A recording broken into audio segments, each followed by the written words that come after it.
அன்பை நம்ம தேடி தேடி தேடி போக கூடாது. தேடி தேடி போனா அன்பு நம்மளை விட்டு தூரம் போயிட்டே இருக்கும். நம்ம எதுக்கு தேடி போகணும்? ஒரு உண்மையான ஒரு ஆண்டவருடைய பிள்ளை எல்லாம் அன்பை தேடி தேடி எல்லாம் போக மாட்டாங்க. என்ன நேசிக்கிறியா, என்ன நேசிக்கிறியா, என்ன லவ் பண்றியா, இல்ல என்ன என்ன என்கிட்ட பேசுவியா, என்கிட்ட ஒரு மணி நேரம் பேசுவியா, எனக்கு சேட் பண்ணுவியா அப்படின்னு நம்ம கேட்க வேண்டிய அவசியம் அந்த லெவலுக்கு நீங்க போக கூடாது. அந்த லெவலுக்கு போக கூடாது. ஆனா உங்களை தேடி சிலர் உங்களை நேசிப்பாங்க. ஆனா அந்த நேசிக்கிறவங்களையும் ஓவரா வச்சுக்க கூடாது. சில விஷயத்தை நம்ம தேடி வந்தா கூட நம்ம அதை ஏத்துக்கணும்னா நம்ம தான் டிசைட் பண்ணணும். என்ன தேடி வர்றது எனக்கு வேணுமா வேண்டாமான்றத நான் தான் டிசைட் பண்ணணும்.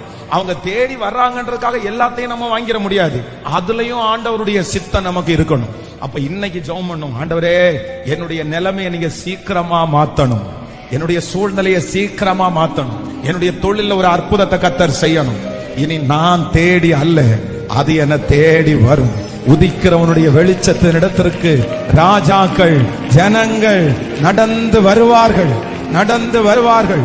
அற்புதம் உங்களை தேடி வரணும், அதிசயம் உங்களை தேடி வரணும், சுகம் உங்களை தேடி வரணும், உயர்வு உங்களை தேடி வரணும், வருமானம் உங்களை தேடி வரணும். ஹல்லேலூயா.